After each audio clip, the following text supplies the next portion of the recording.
Hey, what's up mga ka-guys? Welcome back po ulit. For today's video po natin ay papakita ko sa inyo na may nagdala po dito sa shop.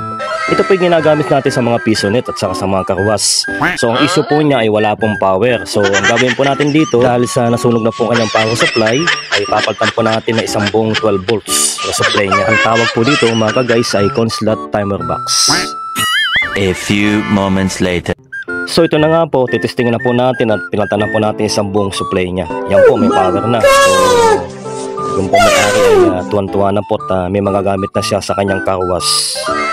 So yan po yung ating pinagpalitan na isang buo na 12 volts na supply niya para po siya magka-power. So ganoon lang po gagawin natin mga ka-guys.